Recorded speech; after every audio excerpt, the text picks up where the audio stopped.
সীমান্তে ওপারে উত্তেজনা তৈরি করে বিএসএফের পুশিনের অপচেষ্টা ঠেকাতে দিন-রাত সতর্ক বিজিবি। তবে এই লড়াইয়ে তারা একা নয়। লালমনিরহাটের সীমান্ত জুড়ে বিজিবি পাশে দাঁড়িয়েছে সাধারণ মানুষ। দেশপ্রেম আর মানবিকতায় এখন দৃশ্য এমন দেখা যাচ্ছে জেলার বিভিন্ন সীমান্ত এলাকায়। লালমনিরহাট প্রতিনিধি খায়রুল ইসলামের পাঠানো তথ্য ছবিতে ডেস্ক প্রতিবেদনে বিস্তারিত।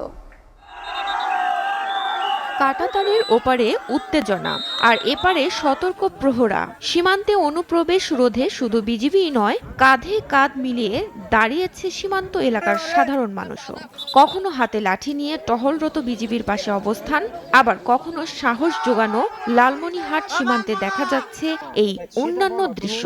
বাংলাদেশের বিভিন্ন সীমান্ত পয়েন্টে ভারতের সাম্প্রতিক পুশিনের অপচেষ্টায় বাড়ায় সীমান্ত এলাকায় উদ্বেগ উত্তেজনা থাকলেও দেশপ্রেম আর দায়িত্ববোধের উজ্জ্বল নজির গড়েছে সীমান্তবাসী।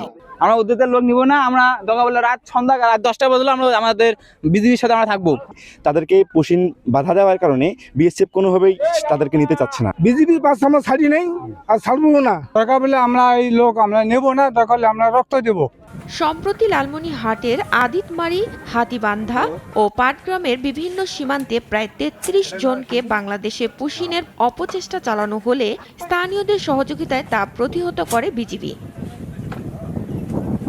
15, 51, 61 ব্যাটালিয়ন বিজিবির আওতাধীন লালমনিরহাট জেলায় প্রায় 283 কিলোমিটার দীর্ঘ সীমান্ত জুড়ে এখন বাড়তি সতর্কতা।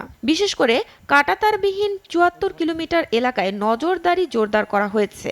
সেই সতর্কতার অংশ হয়ে ওঠা সীমান্তের সাধারণ মানুষ মাইকিং করে ও লাঠি হাতে কখনো স্লোগান দিচ্ছেন, কখনো বা একযোগে ছুটছেন সীমান্তবর্তী এলাকায়। সীমান্তের প্রতিটা অংশ জুড়ে রয়েছে এই সম্মিলিত পাহারা। বজ্রপাত বৃষ্টি হয়েছিল, ওই সময়ের মধ্যে ভারত থেকে 10 থেকে 12 জন লোক বাংলাদেশে পুশ করার চেষ্টা করেছিল। পরবর্তীতে কোনো ধরনের ঘটনা ঘটে আমরা তাদের প্রতিবাদ করতে আমরা বাধ্য হব ইনশাআল্লাহ। প্রস্তুত রয়েছে, পাশাপাশি বিজিবির পক্ষে আমরা আছি। দেশের সীমান্ত রক্ষায় দায়িত্ব শুধু বিজিবির নয়, প্রতিটি নাগরিকেরও। এমন মনোভাবই ফুটে উঠেছে সবার কর্মকাণ্ডে। অবৈধ অনুপ্রবেশে প্রতিরোধে স্থানীয়দের সাফল্য ও সহযোগিতার কথা জানালো বিজিবি। খোলা আকাশের নিচে বসবাস করছে, তাদের খাবার ব্যবস্থা নেই, সুপেয় পানির ব্যবস্থা নেই।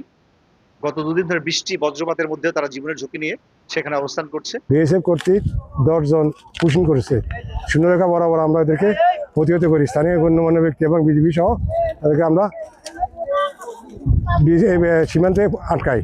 সীমান্তের এই দৃশ্য এখন একটাই বার্তা দেয়, দেশ রক্ষার প্রশ্নে বিজিবি ও সীমান্তবাসী আজ একই কাতারে, একই সাহসে, একই প্রতিজ্ঞায় অবিচল, জানালেন সুশীল সমাজের প্রতিনিধিরাও। ভারতীয় কোনো লোককে অবৈধভাবে বাংলাদেশে প্রবেশ করুক বা চলে আসুক, এটা তারা চান না। তারা আমরা দেখেছি তারা বিজিবির সঙ্গে কাজ করছে। বিজিবি যখন টহল দেয় তারাও কিন্তু টহল দিচ্ছে। সীমান্তে কাঁটাতারের পাশে দেখা মিলছে দেশপ্রেমের এক জীবন্ত প্রতিচ্ছবি। বিজিবি ও সাধারণ মানুষের এই সম্মিলিত অবস্থান সীমান্ত নিরাপত্তায় যোগ করেছে নতুন শক্তি ও আস্থা। SATV news desk.